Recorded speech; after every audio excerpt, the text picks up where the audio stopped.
Sir हमने court marriage की थी बट एफआईआर हो गई है, पुलिस हमें परेशान कर रही है, लड़के को जेल भेज दिया गया है। सर क्या मैं कोर्ट मैरिज कर लेता हूं तो क्या कोर्ट मैरिज के बाद मुझे जेल तो नहीं जाना पड़ेगा? मेरे एक फ्रेंड्स को मैंने सुना था या कोई लड़का जेल चला गया था। इस तरीके की अक्सर हमारे पास क्वेरी आती हैं। ऐसा क्यों होता है कि कोर्ट मैरिज करने के बाद भी एफआईआर हो जाती है और लड़की को कई बार जेल जाना पड़ता है? Hello friends, legal info by Vikas YouTube channel में आपका बहुत बहुत स्वागत है। तो दोस्तों, अगर आप इस चैनल पर नए हैं तो इस चैनल को सब्सक्राइब कर लीजिएगा। इस तरीके की इन्फॉर्मेटिव वीडियो आपको समय समय पर मिलती रहेंगी। दोस्तों मैं बताता हूँ, कोर्ट मैरिज करने के लिए लड़के की एज 18, लड़की की 21 साल होनी चाहिए। इससे रिलेटेड दोनों के पास एज और एड्रेस प्रूफ होने चाहिए। अगर यह फॉर्मेलिटी आप फुलफिल करते हैं तो ईजिली आप इंडिया में कहीं के भी रहने वाले हो अपना कोर्ट मैरिज करा सकते हैं।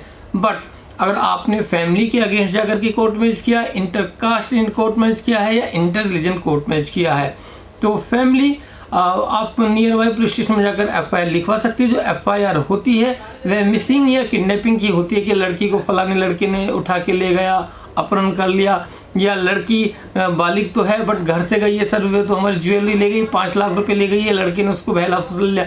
इस तरीके की झूठी मंदगंध एफआईआर हो जाती है जिसके आधार पर पुलिस कार्रवाई करती है। दोस्तों सबसे पहले तो मैं आपको यह बताना चाहता हूं, अगर आप अपने खिलाफ कार्रवाई ये चाहते हैं कि हम कोर्ट मैरिज भी करें और सेफ भी रहें, कोई परेशानी ना हो, तो आप उसके लिए आपको कंप्लीटली लीगली सारे प्रोसीजर स्टेप का पता होना चाहिए और उसी तरीके से आपको सारी चीज़ें करनी चाहिए। सबसे पहले अगर आप कोर्ट मैरिज कर रहे हैं, फैमिली के अगेंस्ट कर रहे हैं, तो कोर्ट मैरिज करते ही अगर आप लड़की को अपने साथ रखना चाहते हैं, बाद में रखना चाहते हैं तो अलग बात है, फिर आपको ये प्रोसेस करने की रिक्वायरमेंट नहीं है। अगर आप कोर्ट मैरिज करते ही डे 1 से आप लड़की को अपने साथ रख रहे हैं और कोर्ट से आपको कोर्ट मैरिज सर्टिफिकेट मिल चुका है तो लड़की के हैंड राइटिंग एक पुलिस इंटीमेशन बाय कोर्ट लड़की के पुलिस स्टेशन में मैरिज सर्टिफिकेट की कॉपी के साथ भिजवाना जरूरी होता है। जी हाँ, जिससे पुलिस को यह पता चल जाए कि इन्होंने शादी कर ली है। घर वाले झूठी एफआईआर भगाने गिराने की लेकर के आए तो पुलिस कोई एफआईआर ना लिखे और आपके खिलाफ कोई कार्रवाई न करें। 90% ऐसा होता है कि कोर्ट मैरिज की सूचना मिलने के बाद पुलिस वाले घर वालों के बार बार कहने पर भी एफआईआर रजिस्टर्ड नहीं करते हैं।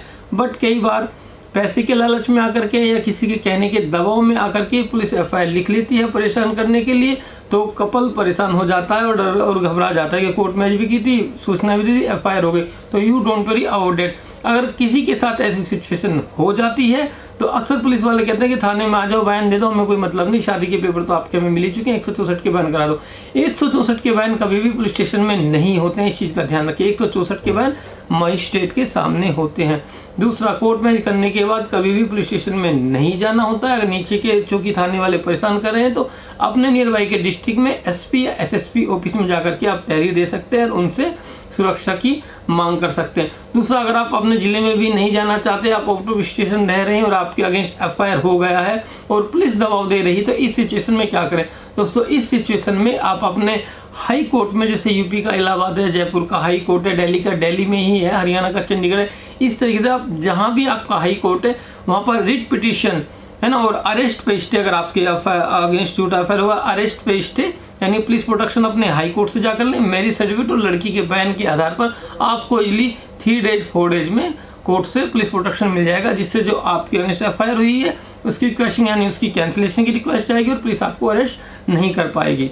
तो यह इसका लीगल प्रोसेस होता है कोर्ट मैरिज करने के बाद भी, अगर आपको कॉम्प्लिकेशन यानी आपको प्रॉब्लम्स क्रिएट हो रही हैं तो।